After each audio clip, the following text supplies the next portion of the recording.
Hello friend, we are dealing with our second chapter, fluid dynamics, in which we have finished until now Euler's equation, Bernoulli's equation, and application of Bernoulli's equation. In application of Bernoulli's equation, we have seen venturimeter. So venturimeter is device is used to measure the discharge and it works on Bernoulli's equation. Okay और उसके ऊपर के हमने numerical भी देखे Bernoulli's equation और venturimeter के. Now today we will see second application of Bernoulli's equation, that is orifice meter. Orifice meter is also a device which is used to measure the discharge. Okay, orifice meter actually एक ऐसे plate रहते हैं which is called orifice plate. उसमें एक छोटा सा whole रहता है. ओके ये पाइप को कनेक्टेड रहती है. ये जो दिख रहा है ना, ये एक प्लेट है ऐसी. ओके मतलब या इधर उसको स्मॉल जो ये होल रहता है ये स्पेस है, that is called orifice hole. और ये जो प्लेट है उसे ओरिफिस प्लेट कहते हैं. मतलब यहाँ पर एरिया ये ओरिफिस प्लेट पाइप के अंदर रखते हैं. पाइप के अंदर जो भी फ्लो होता है सडनली यहाँ पर उसका एरिया रिड्यूस होता है क्योंकि यहाँ पर तो ओरिफिस प्लेट है. ओके तो ये इसे ओरिफिस मीटर कहते हैं. जैसे वेंचुरीमीटर में थ्रोट था, ये वाला पार्ट, वैसे ओरिफिस प्लेट में ओरिफिस होल रहता है. ये वाला पार्ट, ये एक ऐसी प्लेट, इसको अगर मैं इसका व्यू निकालूँ तो ये ऐसा आएगा. ये इसको दे तो ऐसा आएगा. ओके तो जैसे वेंचुरी में थ्रोट रहता है वैसे ओरिफिस प्लेट में ओरिफिस होल रहता है. तो यहाँ पर क्या होता है, मैं इनलार्ज में बताता हूँ. सपोज ये हमारा पाइप है और ये हो गई हमारी ओरिफिस प्लेट. यहाँ से सपोज कोई लिक्विड फ्लो हो रहा है, वाटर फ्लो हो रहा है सपोज, तो वो सडन कॉन्ट्रैक्शन की वजह से क्या होता है, ये वो कंटूर फॉलो नहीं कर पाता है पाइप का और यहाँ से वो ऐसा आएगा. ओके यहाँ पर कुछ भी नहीं रहेगा. मतलब यहाँ पर हेड का लॉस होता है क्योंकि ईडीज फॉर्म होते हैं, वो हम बाद में पढ़ने वाले. और इतने सडन टाइम में और सडनली एरिया कम होने की वजह से ये वाटर ऐसे बाहर निकलेगा. ओके ये इस कंटूर को फॉलो नहीं कर पाता है क्योंकि वो सडनली डिक्रीज हो गया एरिया. अगर ये धीरे धीरे होता था थोड़ा जैसा तो ये वाटर जो इस तरह से फ्लो होता था. लेकिन अभी क्या हो रहा है, सडनली एरिया डिक्रीज हुआ तो ये वाटर कंसीडर करेंगे, ये वाटर ऐसा फ्लो होगा. सॉरी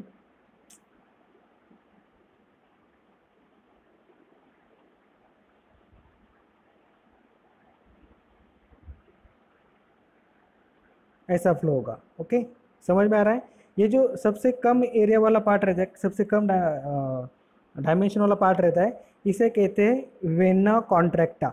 जैसे वेंचुरीमीटर में थ्रोट रहता है वैसे इधर रहता है वेना कॉन्ट्रैक्टा. ओके ये क्यों होता है, ये वेना कॉन्ट्रैक्टा क्यों फॉर्म हो रहा है, क्योंकि एरिया सडनली डिक्रीज हुआ है.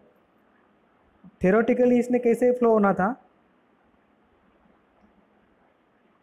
थ्योरेटिकली जो भी वाटर फ्लो हो रहा था उसने ऐसा फ्लो होना था बराबर. मतलब ओरिफिस प्लेट के बाद आपको ऐसा एक जेट मिलना था ओरिफिस के डायमीटर जितना, ओरिफिस होल के डायमीटर जितना. लेकिन वैसा मिल रहा है क्या, नहीं. वो कैसा मिल रहा है आपको, वही वाटर ऐसा फ्लो हो रहा है. ओके जो सबसे कम एरिया वाला पार्ट है उसे बोलते हैं वेना कॉन्ट्रैक्टा. ये क्यों हो रहा है, because due to sudden contraction. अगर ये ग्रेजुअली थ्रोट के जैसा होता तो वो पाइप के आउटर लाइन को पकड़ते हुए आता था. इसको अगर हम ऐसे ग्रेजुअली डिक्रीज करते तो वाटर ऐसे फ्लो होता था. एक मिनट,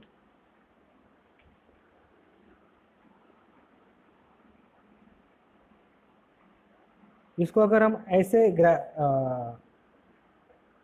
डिक्रीज करते थे इसके डायमीटर जितना, तो वो जो वाटर है वो ऐसे फ्लो होता था.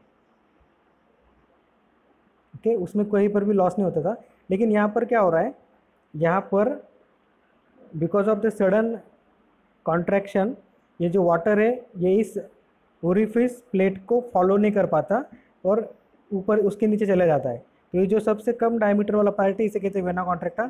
बाद में कुछ देर बाद वो उसका डायमेंशन अचीव कर लेता है। ओके, थेरोटिकली क्या होना चाहिए था, ये प्रैक्टिकली होता है।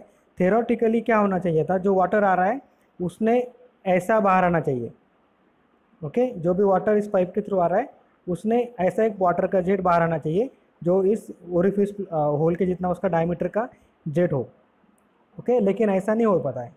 ठीक है, तो अब हम दो सेक्शन कंसिडर करेंगे, सेक्शन 1 जो पाइप का है और सेक्शन 2 वेना कॉन्ट्रैक्टा कंसिडर करेंगे। वेना कॉन्ट्रैक्टा मतलब जहाँ पर डायमीटर सबसे कम है तो वहाँ पर प्रेशर सबसे कम रहेगा और वेलोसिटी सबसे ज़्यादा रहेगी। ओके, और सेक्शन 1 में प्रेशर ज़्यादा रहेगा, वेलोसिटी कम रहेगी।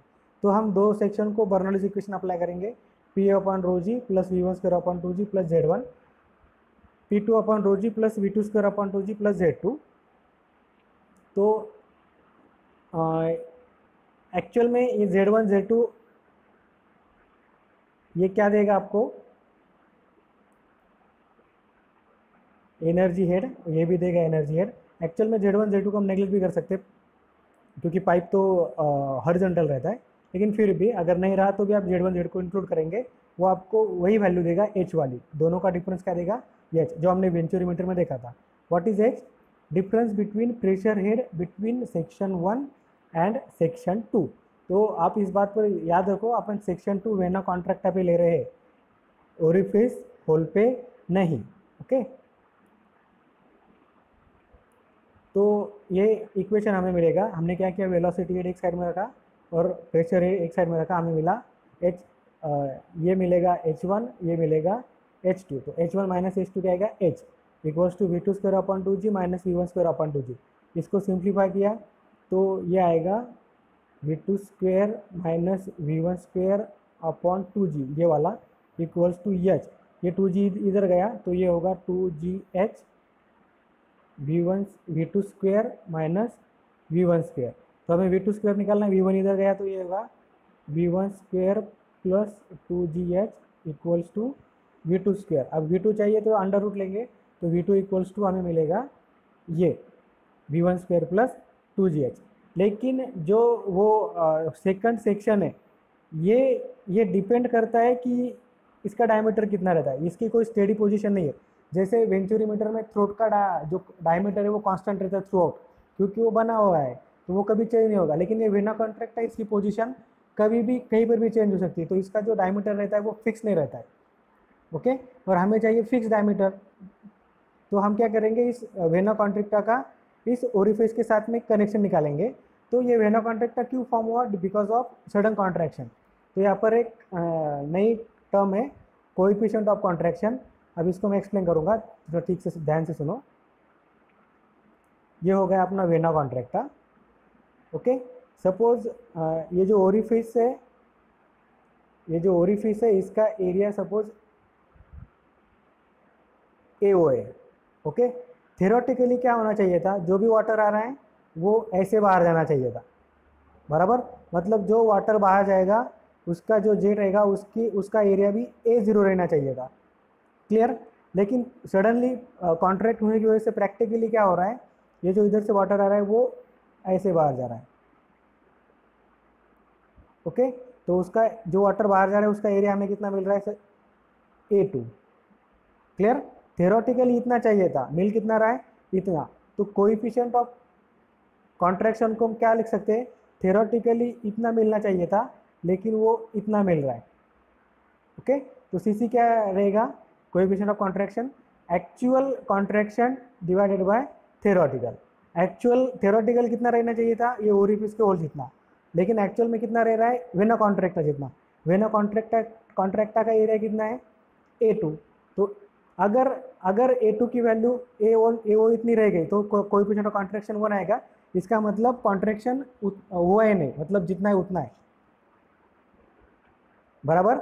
लेकिन जनरली क्या होता है, सडन कॉन्ट्रैक्शन की वजह से कुछ एनर्जी लॉस हो जाती है, तो वो हमें वेना कॉन्ट्रैक्टा मिलता है।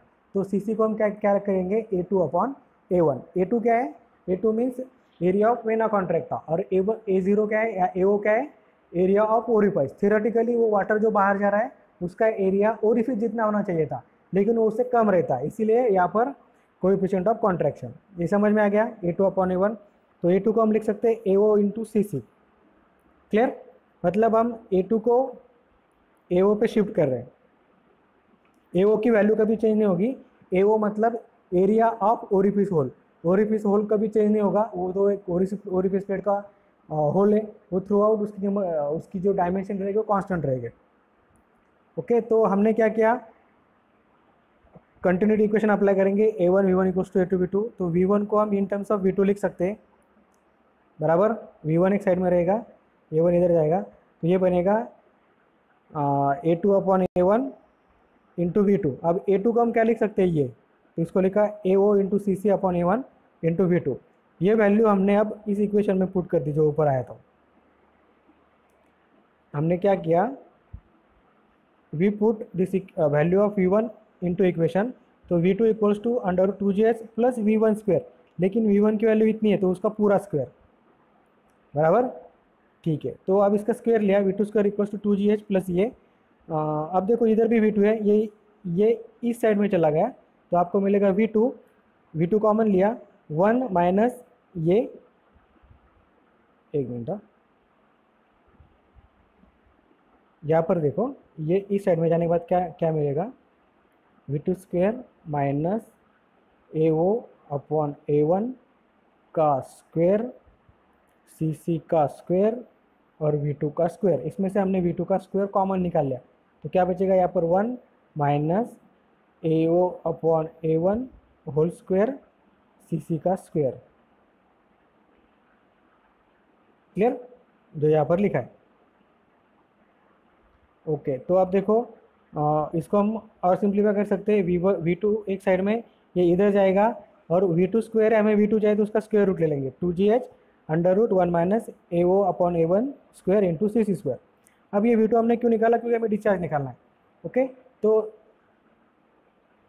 Q equals to A2 into V2। A2 को हम लिख सकते हैं AO into CC into V2। तो AO CC into under root 2GH upon 1 minus A2 upon A1 whole square into CC square. Clear, तो ये आ गया डिस्चार्ज। अब हम निकालेंगे coefficient of discharge. Coefficient of discharge मैंने आपको पहले बोला था, Q actual upon Q theoretical. तो ये जो आ रहा है ये एक्चुअल आ रहा है, सॉरी, थ्योरेटिकल कब आएगा ये डिस्चार्ज, थ्योरेटिकल डिस्चार्ज कितना आएगा, जब वाटर ऐसे फ्लो होगा, वेनो कॉन्ट्रैक्टर फॉर्म नहीं होगा, तो वो मैक्सिमम डिस्चार्ज रहेगा, बराबर है ना। वहाँ पर वेनो कॉन्ट्रैक्टर फॉर्म नहीं हो रहा है, मतलब ओरिफिस प्लेट जितना ही वाटर बाहर जा रहा है तो मैक्सिमम रहेगा। लेकिन फिलहाल क्या हो रहा है, ये इतना मैक्सिमम है, ये इतना, लेकिन इतना हो रहा है क्या, नहीं, कितना आ रहा है, इतना वाटर बाहर आ रहा है वेनो कॉन्ट्रैक्टर वाला। तो ये जो फार्मूला था ये वेनो कॉन्ट्रैक्टर वाला डिस्चार्ज था। थ्योरेटिकल डिस्चार्ज हमें कितना कब मिलेगा, जब ये CC की वैल्यू 1 रहेगी। CC की वैल्यू 1 मतलब ये जो वेनो कॉन्ट्रैक्ट है उसकी वैल्यू ओरिफिस कितनी है, मतलब जब वाटर ऐसे फ्लो होगा। इन शॉर्ट CC की वैल्यू 1 कब रहेगी, जब वेनो कॉन्ट्रैक्टा और AO इनका डायमीटर सेम रहेगा। ओके, मतलब जब वेनो कॉन्ट्रैक्टा फॉर्म नहीं होगा तो CC की वैल्यू 1 रहेगी, तो उस केस में हमें मैक्सिमम डिस्चार्ज मिलेगा। तो उसको CC की वैल्यू हमने 1 रख दिया पर, ये देखो एक्चुअल AO CC वो अंडर रूट, यहाँ पे CC की वैल्यू 1 रखी तो थ्योरेटिकल मिलेगी। तो यहाँ पर हमें मिला, ये कैंसिल हो गया, 2Gs कैंसिल हो गया, इसको आपने सिंप्लीफाई किया तो आपको मिला ये वाला। Okay, CD equals to CC into ये वाली टर्म, ये डिनोमिनेटर ऑफ डिनोमिनेटर ऊपर जाएगा, सॉरी, ये डिनोमिनेटर ऑफ डिनोमिनेटर ऊपर जाएगा और ऊपर का डिनोमिनेटर नीचे आएगा, तो ये वाला वैल्यू। तो इससे हम CC निकाल सकते हैं, CD इंटू ये इधर गया, ये इधर गया, तो हमें मिला ये। ओके, अब ये CC की वैल्यू हम इस इक्वेशन में पुट कर देंगे, ये वाले। ओके, तो देखो Q equals to AO, CC की वैल्यू पुट कर दी हमने ये, और ये as it is. Okay, A1 to CD, ये अंडर रूट को हमने बीच में लिया तो ये कैंसिल हो जाएगा, बराबर। इसके साथ ये कैंसिल हो जाएगा, क्या रहेगा, 2Gs अपॉन ये value, 2Gs upon A1 upon A0 upon A1 का स्क्वायर। ओके, तो हमें मिलेगा डिस्चार्ज ऐसे। अब देखो इसमें हमने जो भी एरिया लग रहा है एओ मतलब ओरिफिस प्लेट का वो कांस्टेंट रहेगा, ये जो डायमीटर है वो कभी चेंज नहीं होगा, ठीक है। और ए वन मतलब जिस पाइप के बीच में ये ओरिफिस प्लेट लगाई है उसका, वो भी कभी चेंज नहीं होगा। तो हमें जो पैरामीटर मिल रहे हैं वो फिक्स डायमेंशन वाले, तो हम इसका जो डिस्चार्ज है आराम से निकाल सकते हैं। एच क्या है, ये दोनों के बीच का प्रेशर हेड का डिफरेंस, उसका फार्मूला वही H equals to x into S H upon S O minus one. ये एक्स क्या, इधर को भी एक डिफरेंशियल मैनोमीटर कनेक्ट कर देंगे हम, ये दोनों को एक डिफरेंशियल मैनोमीटर से कनेक्ट कर देंगे। ये रहेगा पाइप को, ये रहेगा वेंचुरी को, तो इसकी जो रीडिंग आएगी वो हो गई एक्स। ओके, तो जो भी एच आपको एग्जाम न्यूमेरिकल में निकालना पड़ेगा वो डिफरेंशियल के वैल्यू के, डिफरेंशियल मैनोमीटर में जो एक्स की वैल्यू है उसके ऊपर से आपको निकालना पड़ेगा। क्लियर?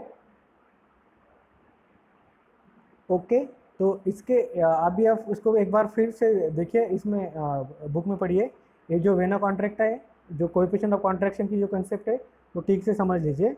बाकी इसमें कुछ भी नहीं, सब वो इसके जैसा है, वेंचुरीमीटर जैसा है। वेंचुरीमीटर में थ्रोट रहता है, यहाँ पर ओरिफिस होल रहता है। अगला जो एप्लीकेशन है वेंचुरीमीटर का है वो पिटोट ट्यूब। पिटोट ट्यूब एक सिंपल ट्यूब रहती है, ऐसी वाली, ये यहाँ पर आपको यहाँ पर आप देख रहे हैं पिटोट ट्यूब है। आप क्या करते हो, ये पाइप रहता है, वो पाइप के बीच सेंटर लाइन में वो पिटोट ट्यूब आप इंसर्ट करते हो। तो at the entrance of this tube क्या होता है, वाटर की जो काइनेटिक एनर्जी है वो प्रेशर एनर्जी में कन्वर्ट होगी, मतलब ये वाटर ऐसे ऊपर राइज होगा। ओके, समझ में आ गया? अब इसको हम इस डायग्राम पे देखेंगे। अब हमने दो सेक्शन लिए, एक कहीं पे भी पाइप में और दूसरा at the entrance of tube. तो कहीं पर जो पाइप का कोई भी आप सेक्शन लोगे तो यहाँ पर प्रेशर कितना रहेगा, सपोज ये वैल्यू एच है, तो यहाँ पर प्रेशर रेट कितना है, एच है। इसका मतलब एच को आप प्रेशर कैसे लिख सकते हैं, रो जी एच। तो प्रेशर रेट कितना रहेगा, मतलब P1 अपॉन रो जी एच। लेकिन पॉइंट 2 पे क्या होता है, जो भी काइनेटिक एनर्जी इस वाटर की वो कन्वर्ट होती है प्रेशर में और वो ये ऊपर राइज होता है, तो वो इतना राइज हो गया बराबर। तो उसका प्रेशर रेट कितना हो गया सेक्शन 2 का, इतना, मतलब H small H plus capital H. Clear? ये बात समझ में आ गई?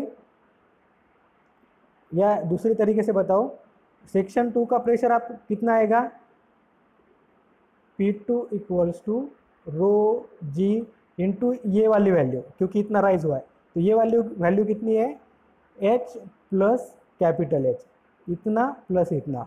तो P2 upon rho g equals to H plus capital H। H plus capital H हो गया प्रेशर हेड एट सेक्शन 2। समझ में आ गया? बहुत सिंपल था, इसमें कुछ डिफिकल्ट नहीं है। तो हमने बर्नौलीज इक्वेशन अप्लाई किया, Z1 इक्वल टू Z2 क्योंकि एक ही लाइन पर है, तो और P1 अपॉन रो जी एच मैंने आपको अभी बताया था, सेक्शन 1 का pressure head. P2 upon rho जी एच सेक्शन 2 का प्रेशर हेड, वो H प्लस H आ गया। तो इसको हमने क्या किया, इस ये वैल्यू हमने पुट कर दिया आपको इक्वेशन में, तो हमें मिला H V1 square upon 2G plus H plus H V2 square upon H। H cancel, ये मिला V1 square upon V2 square upon 2G equals to H। तो V1 square minus V2 square, ये 2G इधर गया, 2GH हो गया। तो V1 square को हम लिख सकते हैं। जनरली अभी यहाँ पर क्या होता है सेकंड, इसमें काइनेटिक एनर्जी पूरी कन्वर्ट हो जाती है प्रेशर एनर्जी में, मतलब सेक्शन 2 पे काइनेटिक एनर्जी 0 रहेगी और प्रेशर एनर्जी मैक्सिमम रहेगी। क्लियर? तो यहाँ पर हम V2 क्या कंसिडर कर सकते हैं, 0, क्योंकि वो काइनेटिक एनर्जी पूरी प्रेशर एनर्जी में कन्वर्ट हो रही है। तो उसकी V1 हम निकाल सकते हैं 2GQH, और यहाँ से हम उसका डिस्चार्ज निकाल। अब ये हो गया theoretical. Practically CV V1 equal to CV into 2G। CV मतलब क्या है, कोएफिशिएंट ऑफ वेलोसिटी। वो भी क्या है, कोएफिशिएंट ऑफ वेलोसिटी मतलब actual velocity upon theoretical velocity. Okay, और इसको हमने अपने फार्मूले में पुट कर दिया, A1 C1 या V1, C1 तो लेंगे नहीं, V1। A1 मतलब डायमीटर ऑफ पाइप और V1 की वैल्यू है CV 2J, हमें डिस्चार्ज मिल जाएगा। मतलब पिटोट ट्यूब से भी हम डिस्चार्ज मेजर करते हैं। क्लियर? तो बहुत सिंपल था पिटोट ट्यूब, इसमें ज़्यादा कुछ भी नहीं है। और अगेन ये जो H है, ये H भी हमें डिफरेंशियल मैनोमीटर की रीडिंग से मिलता है। h equals to x into S H upon S O minus one. ये बात जहाँ पर भी ये चाहता है वो x ऊपर से निकालना पड़ता है, x इक्वेशन में न्यूमेरिकल में दिया रहता है। तो हमने अभी सभी एप्लीकेशन पढ़ लिए है। अब मैं कल इसके ऊपर दोनों के ऊपर न्यूमेरिकल दूंगा, वेंचुरोमीटर और पिटो टूथ के, और उसके बाद हमारा लास्ट बिट बाकी है, मतलब अगले 2 लेक्चर में ये चैप्टर फिनिश कर देंगे हम। ओके, अगर आपको कोई डाउट रहा तो आप मुझे कभी भी पूछ सकते हैं।